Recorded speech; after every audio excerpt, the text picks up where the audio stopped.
Hello दोस्तों, Aaradhya race academy के YouTube channel में आप सभी का स्वागत है। दोस्तों, राजस्थान लोक सेवा आयोग द्वारा आयोजित सेकंड ग्रेड शिक्षक भर्ती परीक्षा 2024 के नवीनतम पाठ्यक्रम के अनुसार फर्स्ट पेपर के लिए मॉडल पेपर की टेस्ट सीरीज शुरू की गई थी, जिसमें अपने 25 मॉडल पेपर हैं वो कंप्लीट हो चुके हैं। आज अपना इसमें 26 नंबर का मॉडल पेपर है। कुल 100 प्रश्न इसमें शामिल किए गए हैं और हूबहू आपको ऐसा ही पेपर है वो परीक्षा में देखने को मिलेगा। अगर आपने पिछले 25 मॉडल पेपरों का टेस्ट नहीं दिया है तो आप प्ले लिस्ट में जाइए, वहाँ पे आपको फोल्डर मिल जाएगा। सेकंड ग्रेड मॉडल पेपर 2024 के नाम से वहाँ फोल्डर बना हुआ है, तो आप वहाँ जाकर पिछले मॉडल पेपरों का टेस्ट है वो अवश्य दें। और आराध्या रेस एकेडमी के यूट्यूब चैनल को अगर आपने अभी तक सब्सक्राइब नहीं किया तो सब्सक्राइब जरूर करें, बेल आइकन को दबाएं, वीडियो को लाइक और अपने दोस्तों के पास में शेयर जरूर करें। तो चलिए दोस्तों, शुरू करते हैं आज का अपना मॉडल पेपर नंबर 26 है। देखिए, पहला प्रश्न है, निम्नलिखित में से राज्य मानवाधिकार आयोग की कार्यप्रणाली में शामिल नहीं है। बताइए, राज्य मानवाधिकार आयोग की कार्यप्रणाली में क्या शामिल नहीं है वो अपने को यहाँ पर बताना है। चार ऑप्शन आपके सामने यहाँ पर दे रखे हैं। देखिए, इसे दीवानी न्यायालय की शक्तियाँ प्राप्त है, बिल्कुल सही है। यह किसी मामले की सुनवाई के लिए राज्य सरकार या अन्य किसी अधीनस्थ प्राधिकरण को निर्देश दे सकता है, ये भी बिल्कुल सही है। यह 1 वर्ष से पुराने मामले की सुनवाई नहीं कर सकता, ये भी बिल्कुल सही है। अब 3 सही है तो चौथा ऑटोमेटिक क्या हुआ, गलत हुआ। चौथा देखिए दोस्तों, इसमें क्या लिखा हुआ है, यह पीड़ित व्यक्ति को नुकसान के भुगतान की क्षतिपूर्ति करता है। दोस्तों, ये गलत दे रखा है। देखिए, ये क्षतिपूर्ति खुद नहीं करता है, ये सिफारिश करता है सरकार या प्राधिकरण से कि भाई इनको ये सहायता राशि दी जाए। सिफारिश कर सकता है लेकिन खुद नहीं देता। तो यहाँ पर ये गलत दे रखा है, तो यहाँ पर डी नंबर का ऑप्शन बिल्कुल सही उत्तर हो जाएगा। सेकंड नंबर का प्रश्न है, राज्य मानवाधिकार आयोग के सदस्यों को पद से कौन हटा सकता है। तो दोस्तों, कौन हटा सकता है, राष्ट्रपति हटा सकता है। दोस्तों, राज्य मानवाधिकार आयोग के सदस्यों को पद से कौन हटा सकता है, राष्ट्रपति हटा सकता है। दोस्तों, इनकी जो नियुक्ति है, राज्य मानवाधिकार आयोग के सदस्यों और अध्यक्ष की जो नियुक्ति है वो राज्यपाल द्वारा की जाती है, लेकिन इनको पद से हटाता है कौन, राष्ट्रपति। तो यहां पर बी नंबर का ऑप्शन बिल्कुल सही। 3 नंबर का प्रश्न इसमें देखिए, मानवाधिकार संदेश पत्रिका किसकी है। मानवाधिकार संदेश पत्रिका किसकी है, सही उत्तर हो जाएगा दोस्तों, ये पत्रिका है राज्य मानवाधिकार आयोग की। मानवाधिकार संदेश पत्रिका किसकी है, तो ये राजस्थान राज्य मानवाधिकार आयोग की ये पत्रिका है। तो यहाँ पर बी नंबर का ऑप्शन बिल्कुल सही उत्तर हो जाएगा। आगे देखिए, यहाँ पे 4 नंबर का प्रश्न है, निम्न में से कौन राज्य मानवाधिकार आयोग का सदस्य नहीं बन सकता। कौन राज्य मानवाधिकार आयोग का सदस्य नहीं बन सकता। तो यहाँ पर देखिए, उच्च न्यायालय का रिटायर्ड या कार्यरत न्यायाधीश बन सकता है, जिसने कम से कम 7 वर्ष तक जिला न्यायाधीश के रूप में कार्य किया हो, ये भी बन सकता है। मानवाधिकारों के संबंध में विशेष अनुभव रखने वाला व्यक्ति, ये भी दोस्तों राज्य मानवाधिकार आयोग का सदस्य बन सकता है।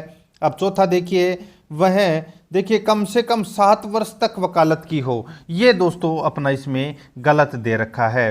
दोस्तों, राज्य मानवाधिकार आयोग का अध्यक्ष अनिवार्यतः उच्च न्यायालय का सेवानिवृत्त यानी कि सेवानिवृत्त न्यायाधीश होना चाहिए। ये वकालत तो दोस्तों काफ़ी लोग करते हैं, तो इनको नहीं बनाया जाता। तो यहाँ पर अपना इसमें 4 नंबर का ऑप्शन राइट आंसर हो जाएगा, ये गलत दे रखा है यहाँ पर। 5 नंबर का प्रश्न है, राजस्थान राज्य मानवाधिकार आयोग के एकमात्र सदस्य जो उसके कार्यवाहक अध्यक्ष रहे हों। बताइए कौन रहे हों, कार्यवाहक अध्यक्ष। राइट आंसर हो जाएगा दोस्तों इसमें, वो है महेश चंद्र शर्मा।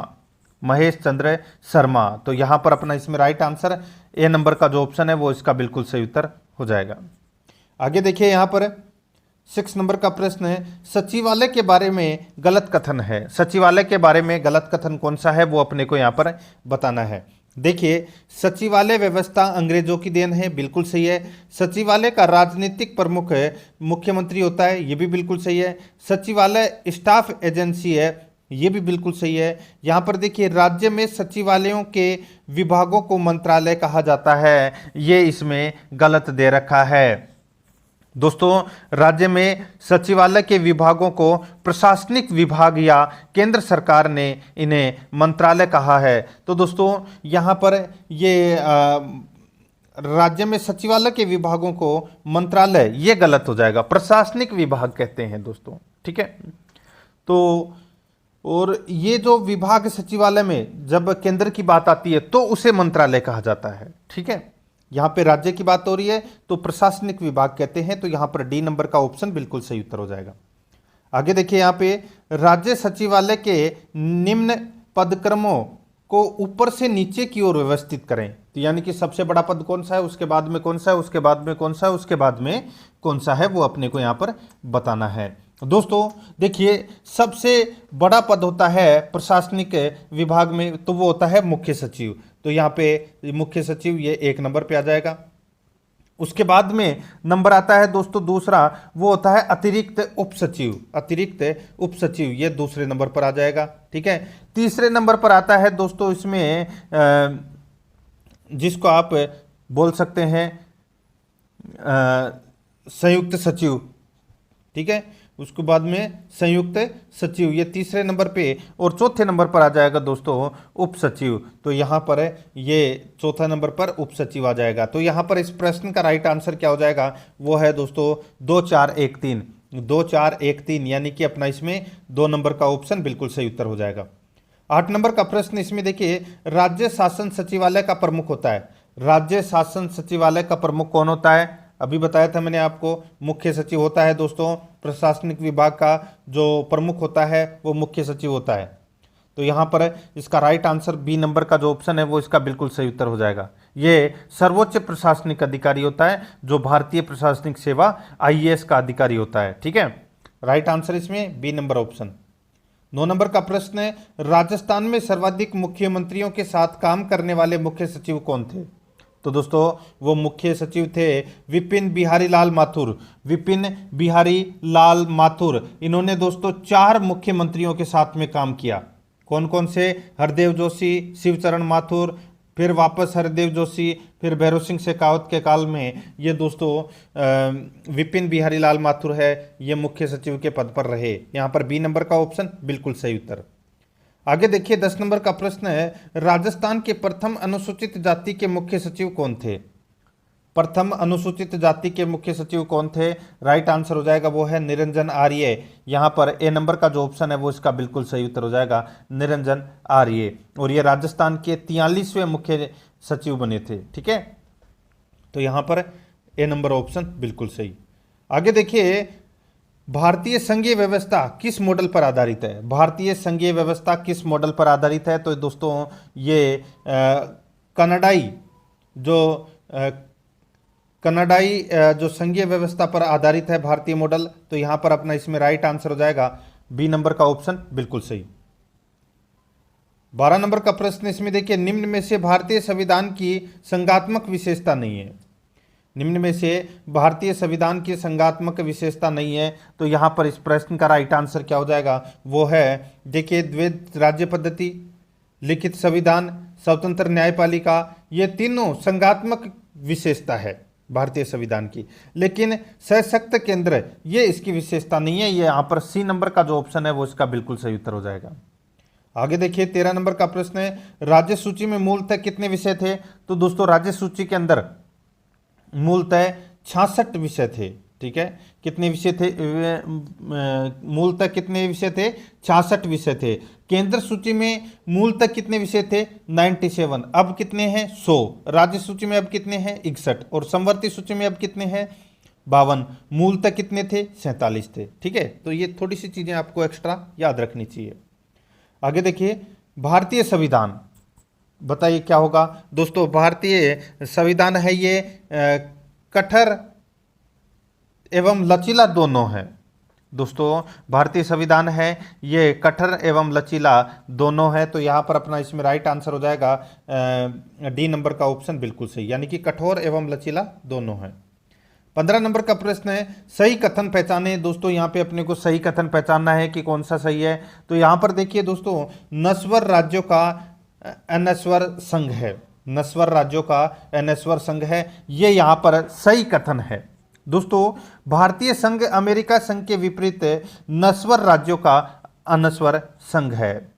दोस्तों यहां पर इस प्रश्न का राइट आंसर क्या हो जाएगा, बी नंबर का ऑप्शन बिल्कुल सही। यह लाइन आपको याद रखनी है। आगे देखिए, भारत में 1967 तक रही एक दलीय व्यवस्था को कांग्रेस व्यवस्था किसने कहा। भारत में 1967 तक रही एक दलीय व्यवस्था को कांग्रेस व्यवस्था किसने कहा? इसका राइट आंसर हो जाएगा वो है दोस्तों रजनी कोठारी ने कहा। यहां पर बी नंबर का ऑप्शन बिल्कुल सही उत्तर हो जाएगा, रजनी कोठारी ने कहा। ठीक है, आगे देखिए यहाँ पे 17 नंबर का प्रश्न है, निम्नांकित में से कौन सी भारतीय दलीय व्यवस्था की विशेषता नहीं है? निम्नांकित में से कौन सी भारतीय दलीय व्यवस्था की विशेषता नहीं है? तो यहाँ पर इस प्रश्न का राइट आंसर हो जाएगा दोस्तों वो है देखिए बहुदलीय व्यवस्था, ये भारतीय दल की व्यवस्था है, बिल्कुल सही है। व्यक्ति का महिमा मंडन, ये भी दोस्तों भारतीय दल की विशेषता है। क्षेत्रीय तथा राष्ट्रीय स्तर के दल, ये भी विशेषता है।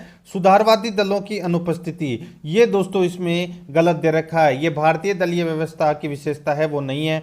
तो यहाँ पर डी नंबर का जो ऑप्शन है वो इसका बिल्कुल सही उत्तर इसमें हो जाएगा। ठीक है, आगे देखिए यहाँ पे 18 नंबर प्रश्न है, प्रथम आम चुनाव में कितने राष्ट्रीय स्तर के राजनीतिक दल थे? प्रथम आम चुनाव में कितने राष्ट्रीय स्तर के राजनीतिक दल थे? राइट आंसर हो जाएगा दोस्तों अपना इसमें, बताइए कितने थे? तो इसका राइट आंसर हो जाएगा 14 थे। ठीक है दोस्तों, प्रथम लोकसभा चुनाव 1952 में हुआ था और उस समय 14 राष्ट्रीय और 39 राज्य स्तरीय के दल विद्यमान थे। ठीक है, तो यहाँ पर अपना इसमें राइट आंसर हो जाएगा बी नंबर का ऑप्शन बिल्कुल सही उत्तर हो जाएगा इसमें। ठीक है, आगे देखिए 19 नंबर का प्रश्न है, नवीनतम मान्यता प्राप्त राष्ट्रीय राजनीतिक दल हैं। नवीनतम मान्यता प्राप्त राष्ट्रीय राजनीतिक दल हैं, तो यहाँ पर इस प्रश्न का राइट आंसर हो जाएगा वो है national people's party. National people's party, तो यहाँ पर अपना इसमें सी नंबर का जो ऑप्शन है वो इसका बिल्कुल सही उत्तर हो जाएगा, नेशनल पीपुल्स पार्टी। ठीक है, तो यहाँ पर सी नंबर ऑप्शन सही। आगे देखिए, असुमेलित पहचाने, एक तरफ पार्टी है दूसरी तरफ गठन है। दोस्तों यहाँ पर देखिए भारतीय कम्युनिस्ट पार्टी का गठन 1920 में हुआ, बिल्कुल सही है। शिवसेना का गठन है वो 1966 में हुआ, ये भी बिल्कुल सही है। बहुजन समाज पार्टी का जो गठन है वो 1984 में हुआ, बिल्कुल सही है। बीजू जनता दल का गठन है वो दोस्तों 1998 में दे रखा है, जो कि इसमें गलत दे रखा है। और दोस्तों ये बीजू जनता दल है, ये केरल की क्षेत्रीय पार्टी है और इसके संस्थापक है नवीन पटनायक। ठीक है, इनका जो चुनाव चिन्ह है वो है शंख। ठीक है, और दिसंबर 1997 में दोस्तों इस दल की स्थापना हुई थी, तो यहाँ पे 1998 दे रखा है, तो यहाँ पर इस प्रश्न का right answer D number option हो जाएगा। आगे देखिए दोस्तों, यहाँ पे आज़ादी से पूर्व 1946 में राजस्थान की राजनीतिक और प्रशासनिक स्थिति के संदर्भ में सत्य कथन है। बताइए कितनी देशी रियासतें थे, कितने ठिकाने थे और कितने चीफ कमिश्नर थे? बताइए दोस्तों। तो यहाँ पर इस प्रश्न का राइट आंसर हो जाएगा दोस्तों, देखिए 19 देशी रियासतें, 3 ठिकाने, 1 चीफ कमिश्नर क्षेत्र था। ठीक है, राइट आंसर क्या हो जाएगा इसमें? सी नंबर का जो ऑप्शन है वो इसका बिल्कुल सही। 3 ठिकाने कौन कौन से थे वो तो सभी को पता होगा, कुशलगढ़, लावा और निमराना। ठीक है, आगे देखिए दोस्तों, यहाँ पे मेवाड़ के किस महाराणा ने 25 से 26 जून 1946 को राजस्थान यूनियन बनाने के उद्देश्य से उदयपुर में राजाओं का एक सम्मेलन आयोजित किया? बताइए 25 से 26 जून 1946 को राजस्थान यूनियन बनाने के उद्देश्य से उदयपुर में राजाओं का एक सम्मेलन आयोजित किया। बताइए एक सम्मेलन है वो मेवाड़ के किस महाराणा ने ये आयोजित किया था? राइट आंसर हो जाएगा महाराणा भूपाल सिंह ने। यहाँ पर सी नंबर का जो ऑप्शन है वो इसका बिल्कुल सही उत्तर हो जाएगा इसमें। आगे देखिए 23 नंबर का प्रश्न है, किस रियासती राजा ने विलय पत्र पर हस्ताक्षर करते हुए कहा कि मैं अपने डेथ वारंट पर हस्ताक्षर कर रहा हूं? किसने कहा था ये कहा था दोस्तों महारावल चंद्रवीर सिंह ने कहा था ये। तो यहाँ पर डी नंबर का ऑप्शन बिल्कुल सही उत्तर हो जाएगा, महारावल चंद्रवीर सिंह ने कहा था। 24 नंबर का प्रश्न है, राजस्थान के एकीकरण के किस चरण का उद्घाटन जवाहरलाल नेहरू द्वारा किया गया था? राजस्थान के एकीकरण के किस चरण का उद्घाटन जवाहरलाल नेहरू ने किया था? सही उत्तर हो जाएगा दोस्तों तृतीय चरण का जो उद्घाटन है वो दोस्तों जवाहरलाल नेहरू ने किया था। ठीक है, तो यहाँ पर बी नंबर का ऑप्शन बिल्कुल सही उत्तर हो जाएगा इसमें। आगे देखिए यहाँ पर 25 नंबर का प्रश्न है, राजस्थान में राजधानी चुनाव के लिए किसकी अध्यक्षता में एक समिति गठित की गई? राजस्थान में राजधानी चुनाव के लिए किसकी अध्यक्षता में एक समिति गठित की गई? राइट आंसर हो जाएगा पी सत्यनारायण राव की अध्यक्षता में एक समिति गठित की गई। यहाँ पर बी नंबर का जो ऑप्शन है वो इसका बिल्कुल सही उत्तर हो जाएगा इसमें। ठीक है, तो यहाँ पर बी नंबर का ऑप्शन बिल्कुल सही। आगे देखिए दोस्तों, यहाँ पे 26 नंबर का प्रश्न है। देखिए, राजस्थान की रियासतों के संबंध में असत्य कथन है। राजस्थान की रियासतों के संबंध में असत्य कथन कौन सा है वो अपने को यहां पर बताना है। देखिए दोस्तों, यहां पे रियासतों में सबसे प्राचीन रियासत मेवाड़ रियासत थी, बिल्कुल सही है। झालावाड़ सबसे नई रियासत थी, ये भी बिल्कुल सही है। क्षेत्रफल की दृष्टि से सबसे बड़ी रियासत बीकानेर, गलत हो जाएगा दोस्तों। बताइए कौन सी थी? जोधपुर थी दोस्तों। ठीक है, तो यहां पर बीकानेर गलत दे रखा है, जोधपुर आना चाहिए था। और क्षेत्रफल में सबसे छोटी रियासत शाहपुरा थी, ये बिल्कुल सही है। तो यहां पर इस प्रश्न का right answer C number option हो जाएगा। पेपर बहुत शानदार लेवल का है और ऐसे ही अगर आप रोजाना टेस्ट देते रहिए तो दोस्तों आपका जो फर्स्ट पेपर के अंदर है वो आप अच्छा स्कोर है वो प्राप्त कर सकते हैं। अगर आपने अभी तक आराध्या रेस एकेडमी के यूट्यूब चैनल को सब्सक्राइब नहीं किया तो सब्सक्राइब जरूर कर लें, बेल आइकन को दबाएं ताकि नोटिफिकेशन है वो आपके पास में पहुंचता रहे। और वीडियो को लाइक नहीं किया है तो एक बार सभी के सभी मित्र हैं वो वीडियो को जरूर लाइक कीजिए। बहुत ही शानदार लेवल का ये मॉडल पेपर है। रोजाना आपको एक मॉडल पेपर का टेस्ट है वो अवश्य देना है परीक्षा तक। करीबन परीक्षा तक मैं आपको 60 से 70 मॉडल पेपर है वो करवाऊंगा। ठीक है, आगे देखिए, सप्तम चरण में निम्न में से किस क्षेत्र का समावेश पुनर्गठित राजस्थान में नहीं किया गया? 7वां चरण में बताइए किसका समावेश नहीं किया गया राजस्थान में? तो दोस्तों इसका राइट आंसर हो जाएगा वो है अपना इसमें आबू देलवाड़ा तहसील का। दोस्तों यहां पर देखिए सॉरी नहीं किया गया ये पूछा है यहां पर। ठीक है, 7वें चरण में तो आबू देलवाड़ा का किया गया था, अजमेर का मेरवाड़ा प्रदेश का भी किया गया था और मध्य प्रदेश का जो क्षेत्र था सुनेल टप्पा वो भी किया गया दोस्तों इसमें। ठीक है, यहां पर देखिए सिरोज क्षेत्र झालावाड़। ठीक है दोस्तों, ये सिरोज क्षेत्र है ये मध्य प्रदेश को दिया गया था 1 नवंबर 1956 को। तो यहां पर इस प्रश्न का राइट आंसर हो जाएगा बी नंबर का ऑप्शन बिल्कुल सही उत्तर हो जाएगा। आगे देखिए 28 नंबर का प्रश्न है, निम्नलिखित में से गलत कथन सुमेलित है। दोस्तों गलत कथन सुमेलित है वो अपने को यहां पर बताना है। एक तरफ संघ है, दूसरी तरफ राजधानी है। बताइए कौन से संघ की राजधानी कौन सी थी वो अपने को यहां पर बताना है। देखिए संयुक्त राजस्थान संघ की राजधानी उदयपुर थी, बिल्कुल सही है। ठीक है, व्रत राजस्थान संघ की राजधानी जयपुर थी, बिल्कुल सही है। मत्स्य संघ की राजधानी अलवर थी, बिल्कुल सही है। पूर्व राजस्थान संघ की राजधानी दोस्तों यहां पर बूंदी दे रखा है जो कि गलत दे रखा है, कोटा आना चाहिए था यहां पर। ठीक है, पूर्व राजस्थान संघ की राजधानी कौन सी थी? कोटा थी। तो यहां पर डी नंबर का ऑप्शन बिल्कुल सही उत्तर हो जाएगा। आगे देखिए 29 नंबर का प्रश्न है, राजस्थान की वह महिला जिसने बिजोलिया में महिलाओं के जुलूस का नेतृत्व किया, बेंगू में सत्याग्रही महिलाओं को मार्गदर्शन दिया, भारत सेवक समाज से जुड़ी रही। राजस्थान की वह महिला जिसने बिजोलिया में महिलाओं के जुलूस का नेतृत्व किया, बेंगू में सत्याग्रही महिलाओं का मार्गदर्शन किया, भारत सेवक समाज से जुड़ी रही। तो यहाँ पर इस प्रश्न का राइट आंसर हो जाएगा वो है अंजना देवी चौधरी। तो यहाँ पर ए नंबर का जो ऑप्शन है वो इसका बिल्कुल सही उत्तर हो जाएगा अंजना देवी चौधरी। ठीक है, ये 2 बार जेल भी गई थी ये। ठीक है, तो यहाँ पर इसमें ए नंबर का ऑप्शन बिल्कुल सही। 30 नंबर का प्रश्न है, निम्नलिखित कथनों में से असत्य कथन कौन सा है वो अपने को यहां पर बताना है। दोस्तों देखिए कालीबाई डूंगरपुर जिले के रास्तापाल गांव की निवासी थी, बिल्कुल सही है। कालीबाई की हत्या 20 जून 1947 को कर दी गई, ये भी दोस्तों बिल्कुल सही है। नानाबाई खाट कालीबाई के अध्यापक थे, ये दोस्तों गलत हो जाएगा। दोस्तों कालीबाई के अध्यापक का नाम सेंगाबाई था।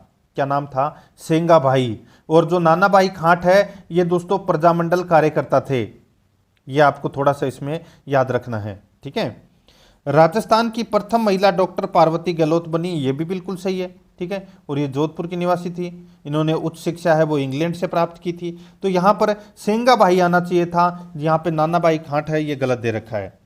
आगे देखिए 31 नंबर का प्रश्न है, निम्नलिखित कथनों पर विचार कीजिए। 4 कथन दे रखे हैं, बताना है दोस्तों इनमें से कौन सा कथन है वो सत्य है। ठीक है, सॉरी, अब देखिए यहां पे क्या पूछा गया है कि असत्य कथन कौन सा है।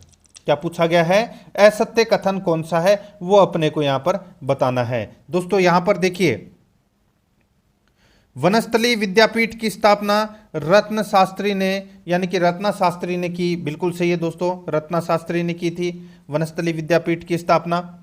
बहुत ही अच्छा प्रश्न है ये। ठीक है, और ये जो रत्ना शास्त्री है ये राजस्थान की प्रथम महिला थी जिसे पद्मश्री प्राप्त हुआ था। ठीक है, आगे देखिए, पद्मश्री प्राप्त करने वाली राजस्थान की पहली महिला जानकी देवी बजाज थी। ये गलत हो जाएगा। देखिए, पद्मश्री प्राप्त करने वाली राजस्थान की पहली महिला कौन थी? तो रत्न शास्त्री थी, मैंने अभी आपको बताया।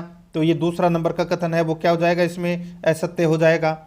आगे देखिए, विजय सिंह की पत्नी का नाम जानकी देवी था। बिल्कुल सही है। जोधपुर महाराजा जसवंत सिंह की दाई का नाम रूपादाय था। बिल्कुल सही है ये भी। तो यहाँ पर सिर्फ और सिर्फ एक ही असत्य है और वो है दूसरा नंबर का ऑप्शन है वो असत्य है। यहाँ पर इस प्रश्न का राइट आंसर डी नंबर का ऑप्शन हो जाएगा। आगे देखिए, यहाँ पर 32 नंबर का प्रश्न है, उदयपुर में राजस्थान महिला परिषद की स्थापना किसने की? उदयपुर में राजस्थान महिला परिषद की स्थापना किसने की? राइट आंसर हो जाएगा शांता त्रिवेदी ने की। यहाँ पर ए नंबर का ऑप्शन बिल्कुल सही उत्तर हो जाएगा। शांता त्रिवेदी ने 1947 में की थी दोस्तों महिला परिषद की स्थापना। आगे देखिए, यहाँ पे नेह निधि, रसपुंज, प्रेम संपुट, राम रहस्य और भावना प्रकाश पुस्तकें किसकी है? दोस्तों ये सभी पुस्तकें हैं, ये सुंदर कंवर की पुस्तक है। तो यहाँ पर बी नंबर का ऑप्शन राइट आंसर हो जाएगा इसमें। 34 नंबर का प्रश्न इसमें देखिए, अल्लाह जिलाबाई को पद्मश्री सम्मान किस वर्ष प्राप्त हुआ?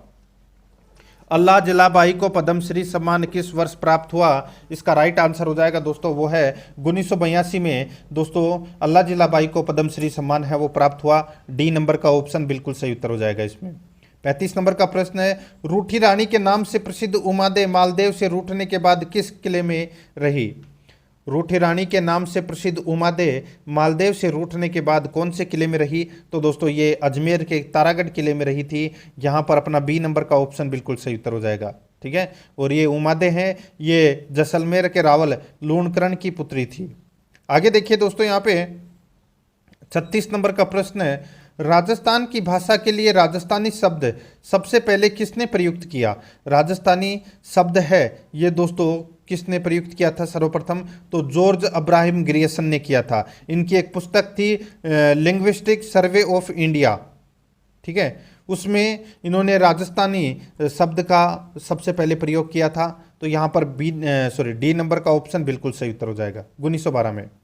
आगे देखिए, डूंगरपुर बांसवाड़ा क्षेत्र की भाषा कहलाती है। डूंगरपुर बांसवाड़ा क्षेत्र की जो भाषा है ये कहलाती है दोस्तों वागड़ी। तो यहाँ पर बी नंबर का ऑप्शन सही उत्तर वागड़ी।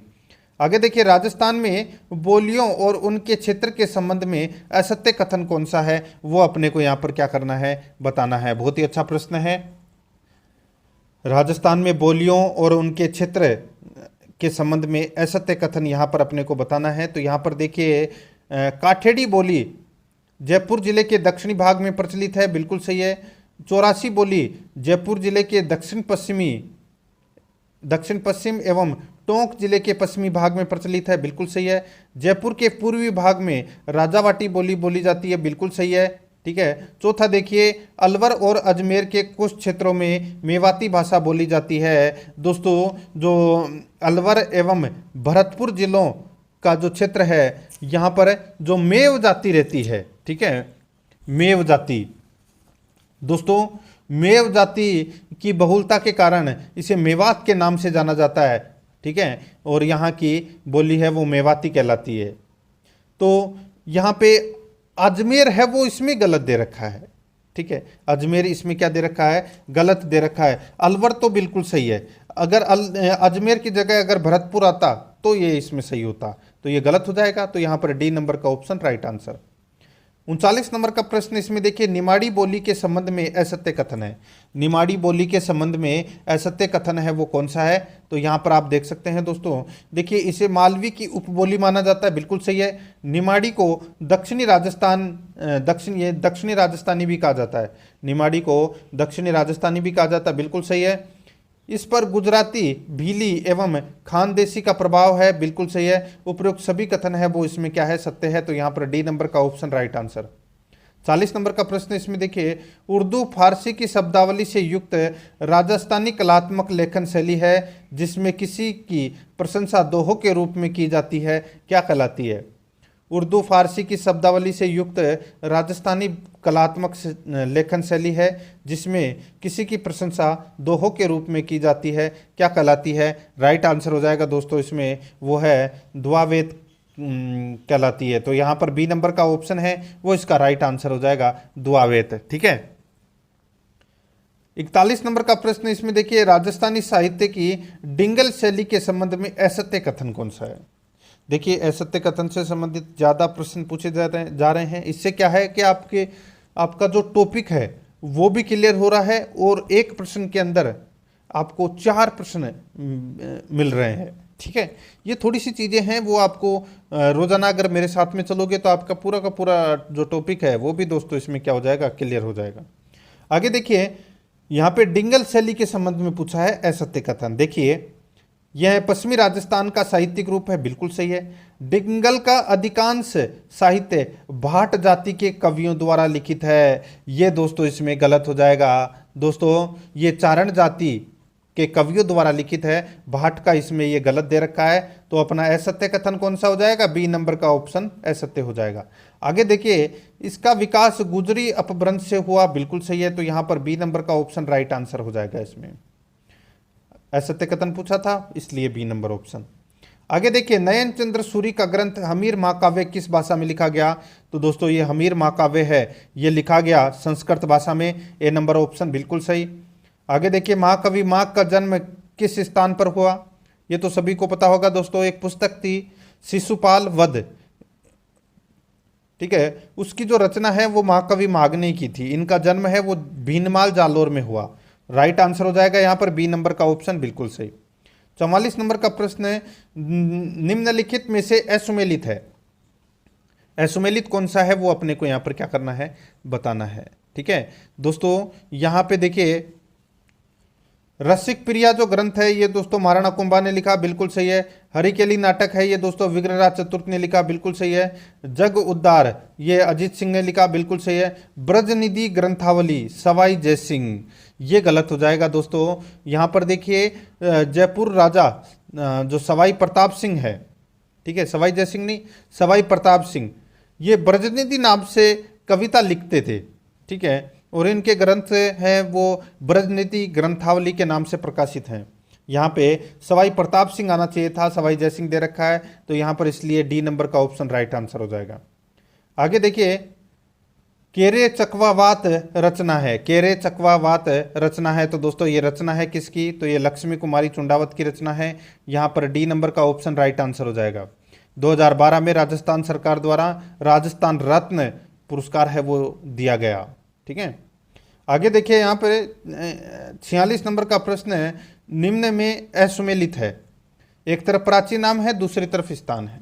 दोस्तों आप यहाँ पे देख सकते हैं, देखिए जोहया वाटी, जोहया वाटी, यहाँ पर जालोर दे रखा है, ये क्या जालोर का प्राचीन नाम था? गलत है दोस्तों, ये गंगानगर का प्राचीन नाम था। किसका नाम था ये? जोहया वाटी, तो ये गंगानगर का प्राचीन नाम था। तो यहाँ पर ये पहला ही सुमेलित है, तो यहाँ पर अपना इसमें राइट आंसर क्या हो जाएगा? ए नंबर ऑप्शन बिल्कुल सही। पुंगल जैसलमेर का प्राचीन नाम, दसपुर झालावाड़ का प्राचीन नाम, व्याघ्रघाट ये बांसवाड़ा का प्राचीन नाम, ए नंबर ऑप्शन बिल्कुल सही। आगे देखिए 47 नंबर का प्रश्न है, निम्न कथनों पर विचार कीजिए और यहां पर अपने को देखिए सत्य कथन बताना है। कौन सा कथन बताना है? सत्य कथन बताना है कि कौन सा इसमें सत्य कथन है। दोस्तों आप यहां पे देख सकते हैं, राजस्थान में संज्ञा संभागीय व्यवस्था 1964 में समाप्त की गई थी। क्या सही है दोस्तों? 1964 है वो इसमें गलत दे रखा है। राजस्थान में संभागीय व्यवस्था है वो 1963 में मोहनलाल सुखाड़िया द्वारा समाप्त की गई थी। तो पहला कथन ही क्या हो जाएगा? इसमें गलत हो जाएगा। दूसरा देखिए, पुनः संभागीय व्यवस्था 1987 में प्रारंभ की गई। पुनः जो संभागीय व्यवस्था है ये 15 जनवरी 1987 को हरदेव जोशी के द्वारा प्रारंभ की गई, बिल्कुल सही है। आगे देखिए, सिरोही उदयपुर संभाग में स्थित है। सिरोही है ये उदयपुर संभाग में स्थित है, ये गलत हो जाएगा। सिरोही है ये जोधपुर संभाग का भाग है, तो इसमें ये भी गलत हो जाएगा। नागौर अजमेर संभाग का भाग है, तो दोस्तों ये क्या है, इसमें बिल्कुल सही है। तो यहाँ पर इस प्रश्न का जो राइट आंसर हो जाएगा, इसमें दोस्तों एक तो दूसरा सही है और एक चौथा सही है। तो यहाँ पर अपना इसमें सी नंबर का ऑप्शन राइट आंसर हो जाएगा।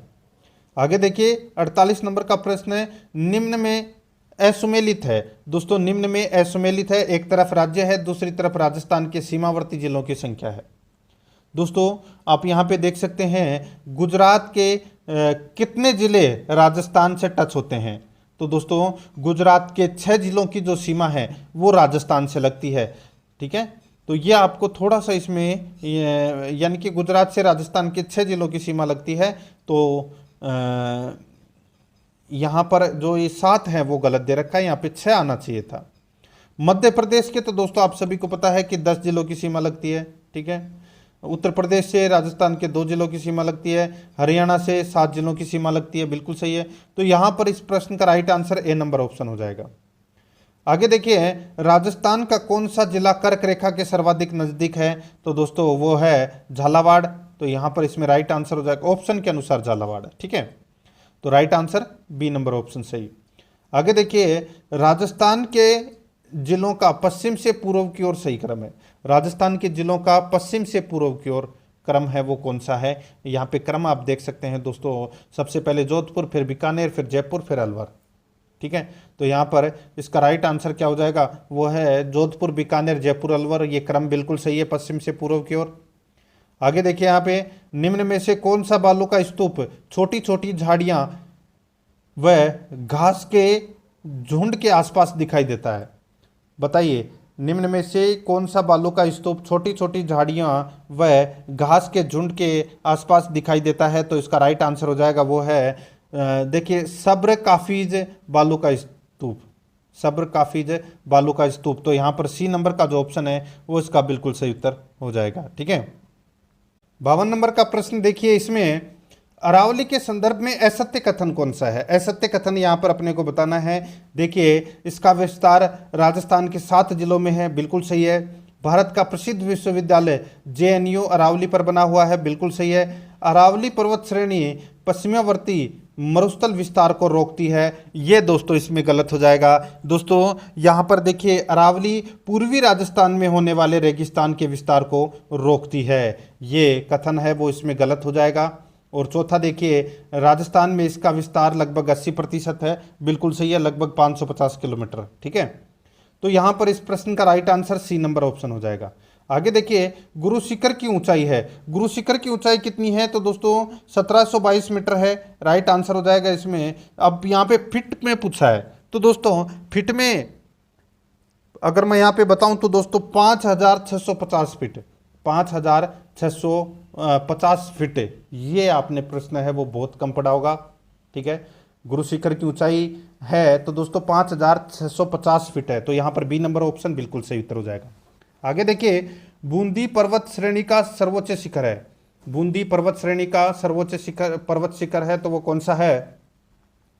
दोस्तों इसका राइट आंसर हो जाएगा वो है संतूर। तो यहाँ पर ए नंबर का जो ऑप्शन है वो इसका बिल्कुल सही उत्तर हो जाएगा। ठीक है, और इसकी ऊंचाई है 353 मीटर।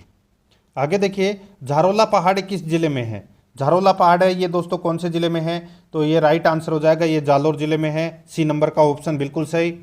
56 नंबर प्रश्न है, भारत में कृषि सुधार हेतु किए प्रयासों में असुमेलित है।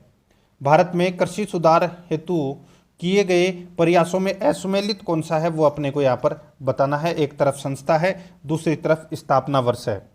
दोस्तों यहाँ पर आप देख सकते हैं क्षेत्रीय ग्रामीण बैंक की जो स्थापना 1975 में हुई, बिल्कुल सही है। नाबार्ड की स्थापना 1984 दे रखा है, जो कि इसमें गलत दे रखा है।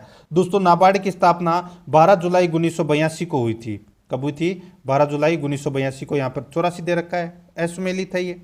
किसान क्रेडिट कार्ड संस्था की स्थापना 1998 में हुई थी। APC यानी कि एग्रीकल्चर प्राइस कमेटी की जो स्थापना 1965 में हुई थी, ये भी बिल्कुल सही है। यहाँ पर B number option right answer.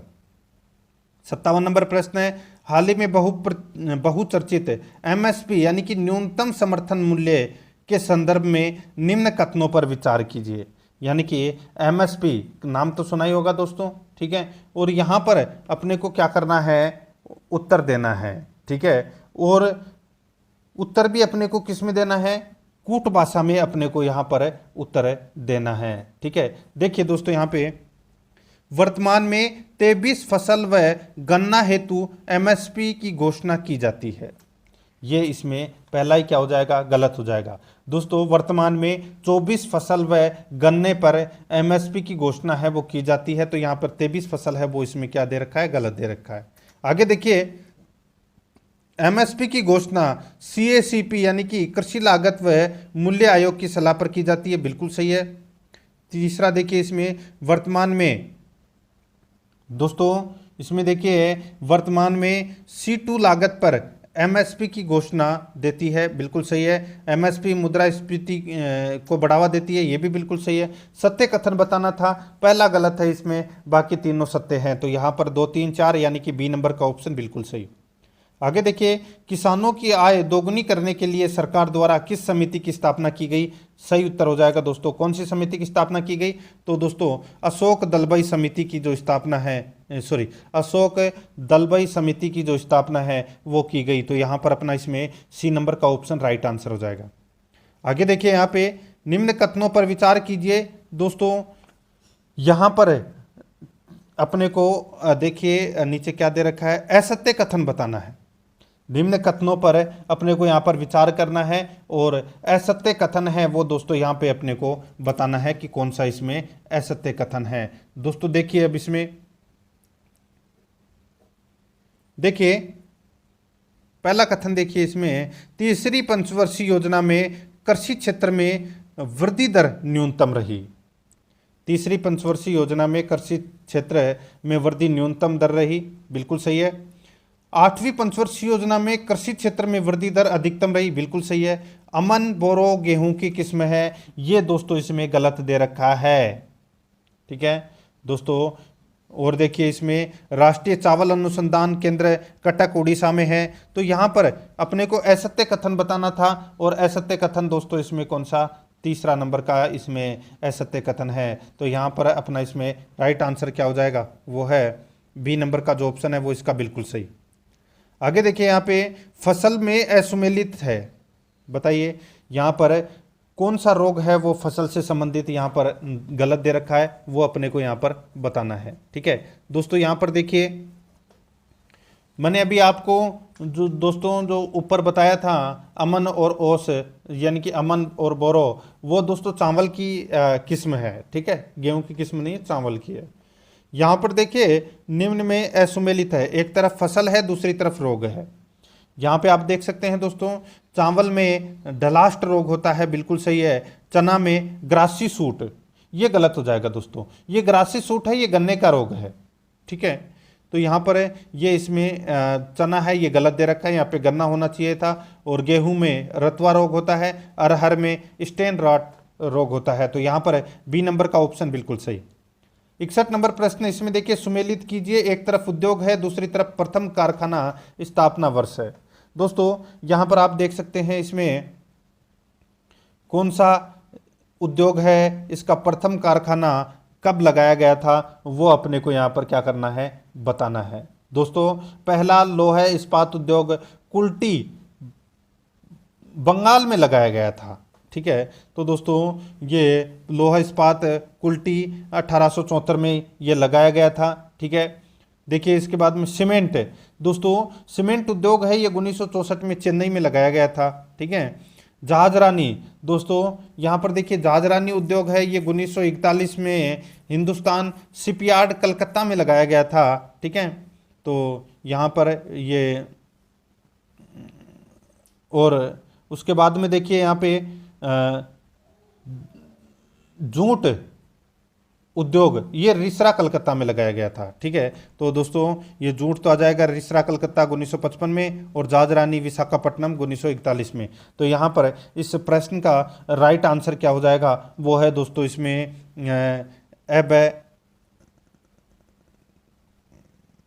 देखिए इसमें द से ब है, ठीक है, द से ब है अपना इसमें राइट आंसर हो जाएगा।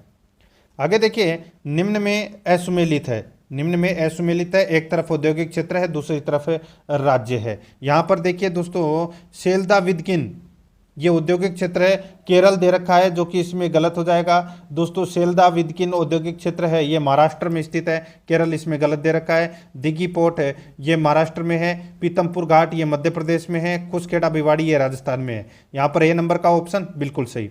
63 नंबर का प्रश्न है, देखिए एक तरफ इस्पात संयंत्र है, दूसरी तरफ है सहयोगी देश है। राउरकेला इस्पात संयंत्र है, तो दोस्तों ये जर्मनी के सहयोग से स्थापित किया गया।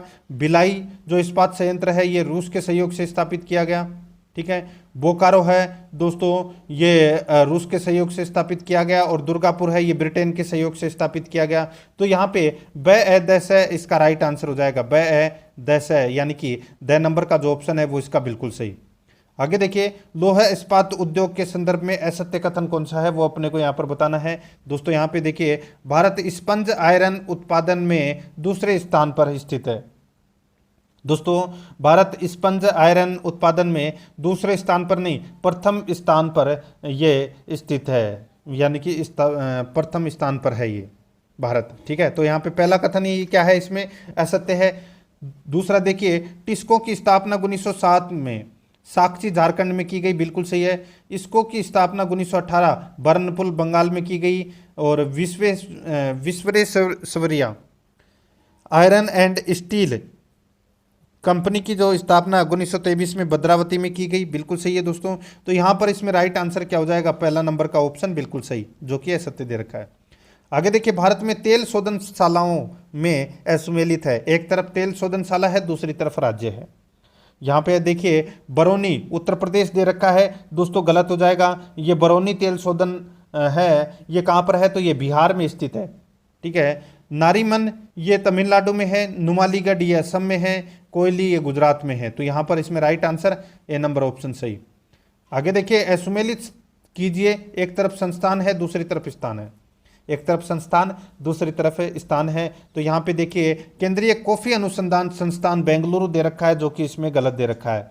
दोस्तों केंद्रीय कॉफी अनुसंधान केंद्र है, ये कहाँ पर है, ये कुर्ग में है, ठीक है। कॉफी बोर्ड बेंगलुरु में है, ठीक है। तो यहाँ पर है दोस्तों केंद्रीय कॉफी अनुसंधान केंद्र है, ये कुर्ग में है, ठीक है। और देखिए इसमें चावल राष्ट्रीय चावल शोध संस्थान ये कटक में है। भारतीय डेयरी अनुसंधान संस्थान करनाल में है। भारतीय दलहन अनुसंधान संस्थान एक कानपुर में है। यहाँ पर ए नंबर का ऑप्शन बिल्कुल सही उत्तर हो जाएगा। आगे देखिए चाय की फसल के संदर्भ में निम्न कथनों पर विचार करें। दोस्तों यहाँ पे अपने को सत्य कथन बताना है कि कौन सा इसमें सत्य कथन है। देखिए यहाँ पर भौगोलिक दशा 150 से 200 सेंटीमीटर वर्षा तथा 24 डिग्री सेल्सियस से 30 डिग्री सेल्सियस तापमान होना चाहिए चाय की फसल के लिए, बिल्कुल सही बात है, ठीक है। दूसरा देखिए दक्षिण भारत में केरल सर्वाधिक चाय उत्पादन करता है, ये दोस्तों इसमें क्या दे रखा है, गलत हो जाएगा। दोस्तों दक्षिण भारत में सर्वाधिक चाय का उत्पादन तमिलनाडु करता है, और संपूर्ण भारत में असम में 50% चाय का उत्पादन होता है, तो ये इसमें गलत दे रखा है। विश्व में चाय उत्पादन में भारत का दूसरा स्थान है, बिल्कुल सही है। तो यहाँ पर सत्य कथन बताना था, 1 और 3 इसमें क्या है, सत्य है। तो यहाँ पर सी नंबर का ऑप्शन बिल्कुल सही। आगे देखिए गेहूं की फसल के संदर्भ में असत्य कथन कौन सा है वो अपने को यहाँ पर बताना है। दोस्तों यहाँ पे देखिए भारत का गेहूं उत्पादन में तीसरा स्थान है, यानी कि गेहूं के उत्पादन में भारत का तीसरा स्थान है। तापमान प्रारंभ में 10 डिग्री से 15 डिग्री, बाद में 20 से 25 डिग्री की आवश्यकता है, बिल्कुल सही है। गेहूं में 45 से 50% कार्बोहाइड्रेट होता है, ये इसमें गलत दे रखा है। दोस्तों देखिए गेहूं में इसमें 8 से 15% तो क्या होता है, प्रोटीन होता है, और 65 से 70% इसमें कार्बोहाइड्रेट होता है।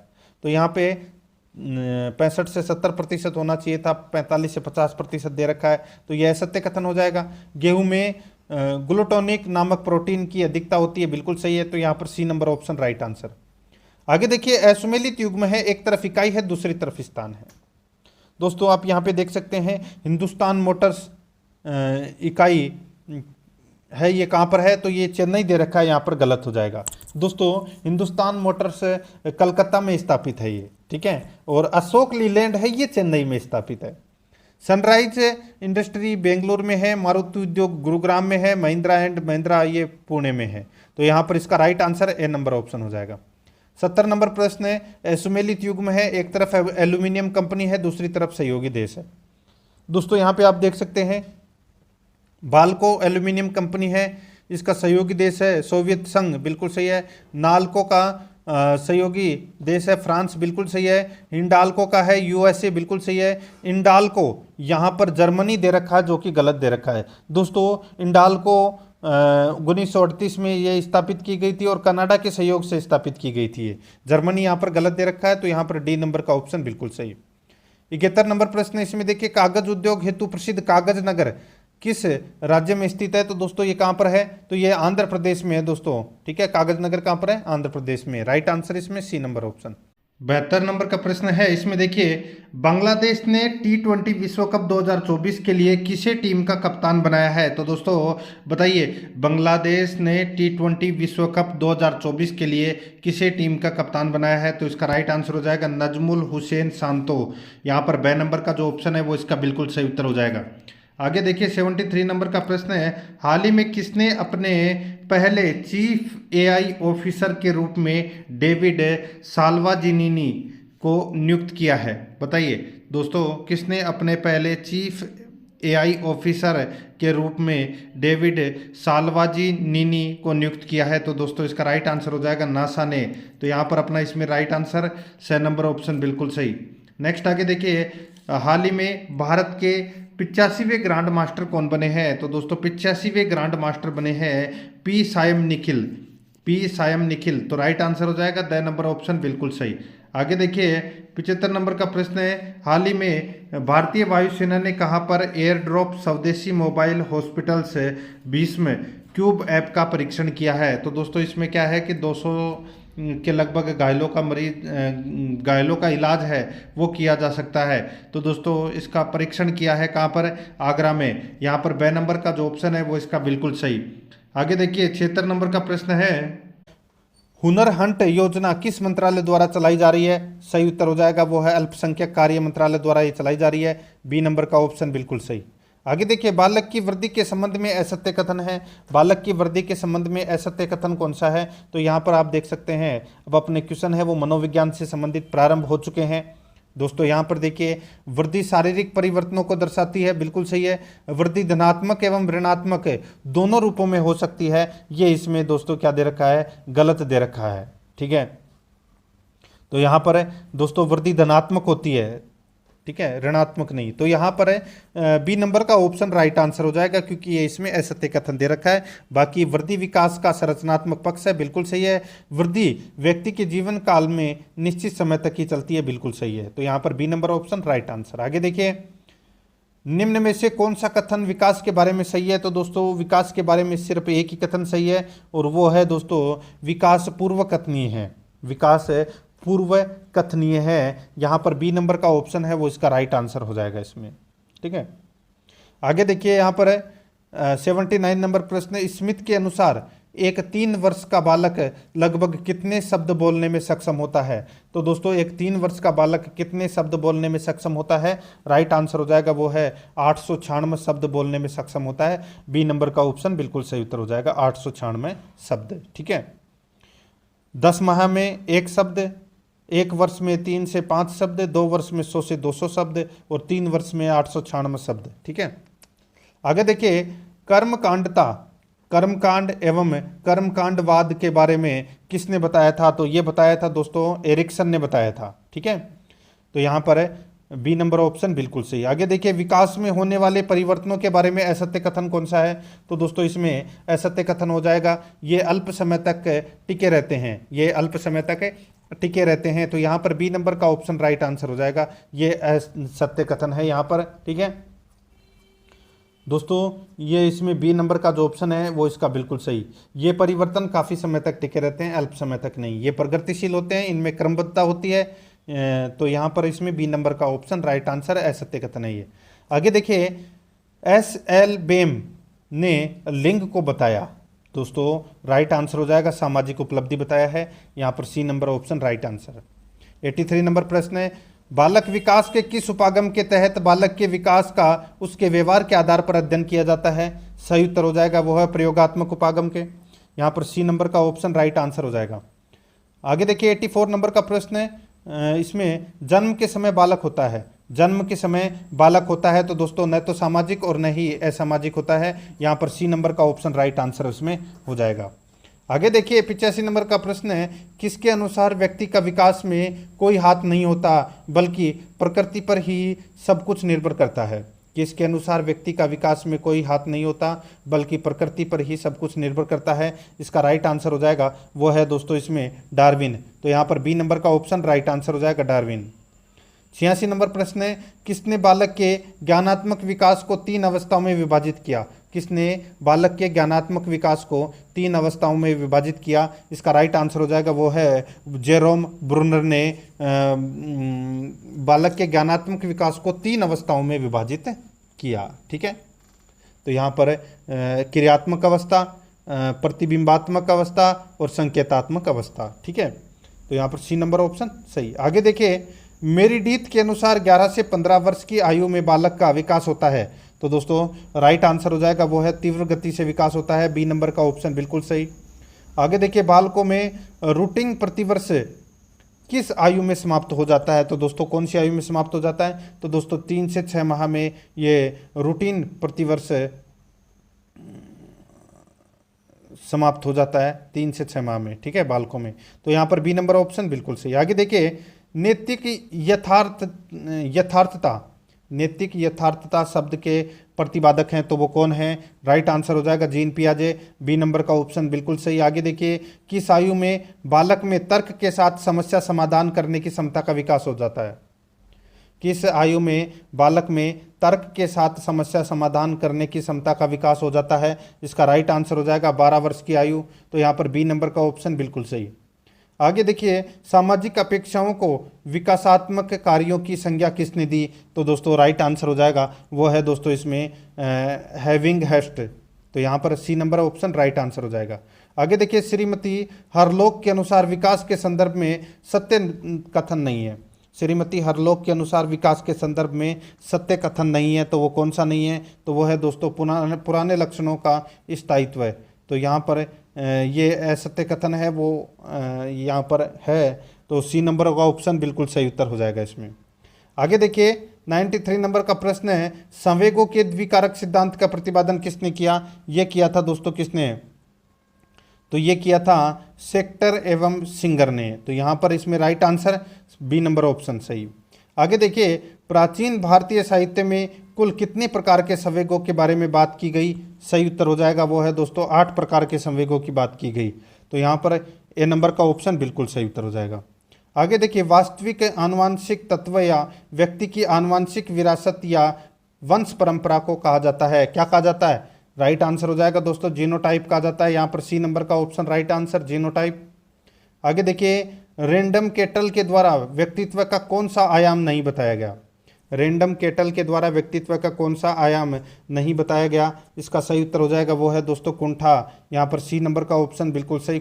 98 प्रश्न है, इसमें देखिए हाल ही में खबरों में रहा पेंच टाइगर रिजर्व किस राज्य में स्थित है? तो बताइए दोस्तों पेंच टाइगर रिजर्व किस राज्य में स्थित है? तो दोस्तों वैसे तो ये एमपी में पड़ता है, लेकिन कुछ सीमाएं हैं वो दोस्तों महाराष्ट्र में भी है, तो यहाँ पर अपना इसमें राइट आंसर हो जाएगा महाराष्ट्र, बी नंबर का ऑप्शन बिल्कुल सही। नेक्स्ट आगे देखिए पेरिस ओलंपिक 2024 के लिए कोटा हासिल करने वाले पहले भारतीय पुरुष रेसलर कौन बने हैं? तो दोस्तों उनका नाम है अमन सहरावत, राइट आंसर हो जाएगा यहाँ पे ए नंबर का ऑप्शन बिल्कुल सही, अमन सहरावत। नेक्स्ट आगे देखिए हाल ही में इंग्लैंड के किस क्रिकेटर ने अंतर्राष्ट्रीय क्रिकेट से संन्यास की घोषणा की है? तो दोस्तों इसका बिल्कुल सही उत्तर हो जाएगा जेम्स एंडरसन, तो यहाँ पर अपना इसमें द नंबर का ऑप्शन बिल्कुल सही उत्तर हो जाएगा। तो दोस्तों इसी के साथ अपना मॉडल पेपर है वो समाप्त हो चुका चुका है। और अगर आपने पिछले मॉडल पेपरों का अगर टेस्ट नहीं दिया है तो आप प्लेलिस्ट में जाइए, वहाँ पे आपको फोल्डर मिल जाएगा सेकंड ग्रेड मॉडल पेपर 2024 के नाम से वहाँ फोल्डर बना हुआ है। तो आप वहाँ जाकर पिछले मॉडल पेपरों का टेस्ट है वो अवश्य दें। और आराध्या रेस एकेडमी के यूट्यूब चैनल को सब्सक्राइब जरूर करें, बेल आइकन को दबाएं, वीडियो को लाइक और अपने दोस्तों के पास में शेयर जरूर करें। मिलते हैं दोस्तों नेक्स्ट वीडियो में। जय हिंद, जय भारत।